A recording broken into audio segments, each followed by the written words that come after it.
Hey, what is up guys? Jay here from MJ Tech. Today I'm going to show you how to replace and add better coolant to your Ibex 800T. This will also work for the Ibex 800S and the International 800MT. So these are the things that you will need. One is an oil pan, some pliers, a size 5 and a size 6 Allen drivers. You can use the regular L-shaped ones as well. Then you will need a 13mm long socket with a 10mm long socket as well. And finally, a 8mm socket.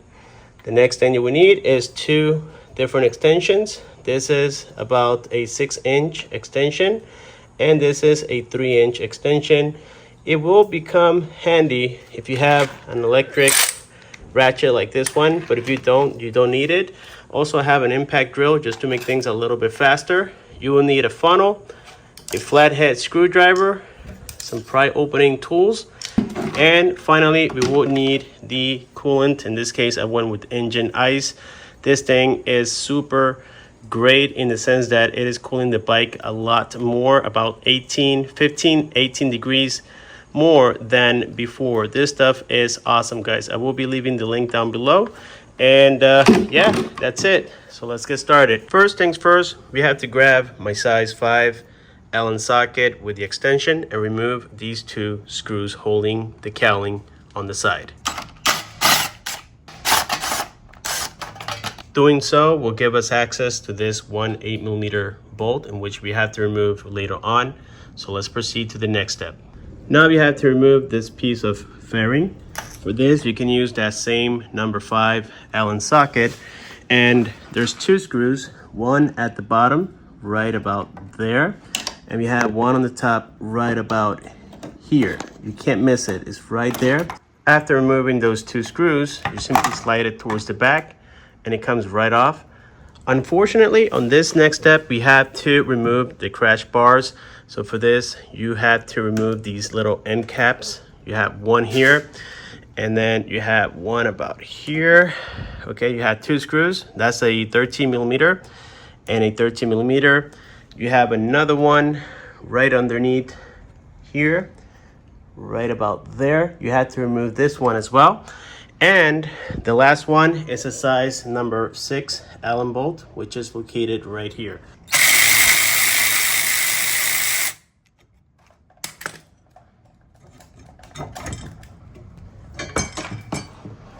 Voila. With a size 5 Allen, we remove this screw.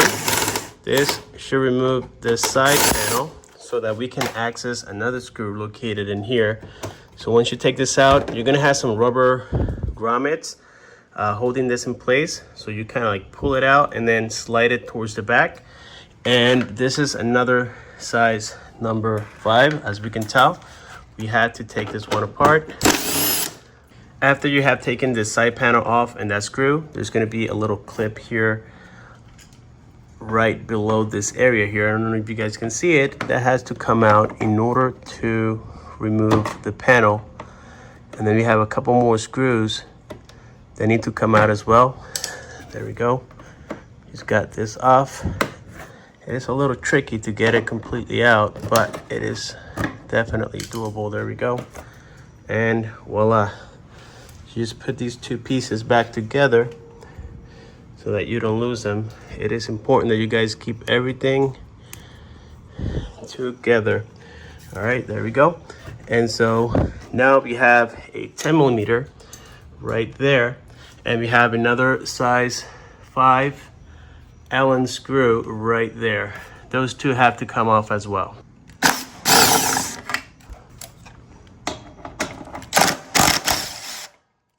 You're gonna have one more clip located right here. This has to come out as well. Again, your best bet, you can use a pry opening tool as well. That will work. In this case, I'm just trying to pull it out, and there we go. It came out in two pieces, and we're getting there, guys. You can see it is super loose. It's about to come off. Well, there is a wire that connects this fog light. I'm not really gonna mess with it because it's kind of hidden. You can still take this off, but now if you guys are really peculiar about it, then just find a way to get it off. It is connected like around this area. So if I wanted it to take it off, then it will require some more disassembly.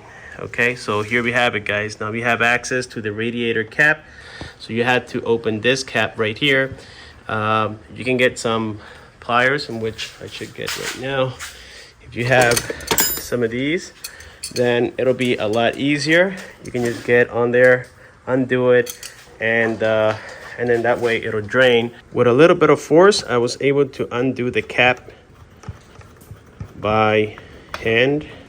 And right there we can see the fluids, the blue kind.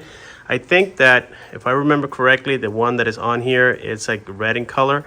But this one, I don't know what they did to this thing, but it cools a lot better, guys. I am loving this particular coolant. I think it's one of the best in the market. And yeah, I would recommend it. The link has been provided down below. To remove the reservoir, it is held by two 10 millimeters. We have one here. I think I told you guys that it was one. I do apologize for that.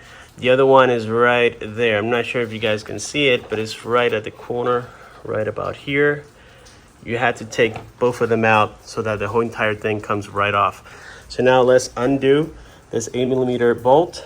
Keep in mind that you have to have an oil pan in handy, and it comes out with pressure. So when you put the oil pan, make sure that you kind of like tilt it like this so that you don't make a mess. Believe me, guys, I know why I'm telling you this. I already did it and it got a little messy, so just be ready for that. And voila, just like I promised, it is coming right out. All right, so while this is draining, let's go ahead and remove these two 10 millimeters. And here we have the reservoir in hand. As I said, at the bottom right here, we have a screw, and then on this side, we have another screw, guys. Super easy. Now to refill in the future, all you have to do is remove this gray fairing, which is right there, and you will have clear access to the cap. You don't have to do all this disassembly, like taking apart the crash bars and all that. You don't have to do it just to top it off. And well, guys, now that we have drained the reservoir, we have successfully completed the entire drainage of the factory coolant. And then after that, you add whatever is in your preference. Me personally, I recommend the engine ice. I know it is almost a 18 degree difference in cooling, which is quite significant if you guys ask me. Now we have to put everything back in reverse. So the first thing you guys want to put back is the 8 millimeter screw back on here so that we can refill everything. Obviously, you will need a funnel. It is recommended that you guys get a long funnel. And if you pay close attention, there's like a little washer in there. Make sure you don't lose that washer. And so what I'm gonna do here now is grab that 8 millimeter socket. And again, you're gonna do basically from this point on, everything in reverse. So I'm just showing you here that you had to seal this off. All right, guys, so we got the funnel in place. Let's go ahead and add this fresh one, because I noticed the other one came like multicolored. It looked like purple, maybe because it got a little mixed with the red one. So we just add this little by little. Sometimes when you think it is completely topped off, like we see right here, you have to turn on your bike for a few seconds, and then you're gonna see some bubbles coming out of it, and it'll sink in a little more, so you have to add a little more as well. So let's see if it does it now. Boom. See how it went right in?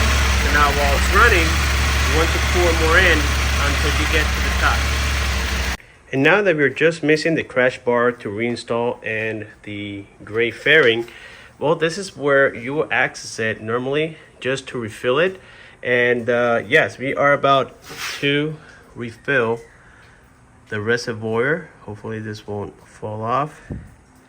And as you guys can tell, right there it's in the low position, and it is almost in the full position, right about there. And that's it. That's how much we get left over from this container, which is a 64-ounce container, or half a gallon, or 1.89 liters. All right, that's it, guys. Now we simply reinstall the cap on here, like so. Really easy to access, right behind the fog light.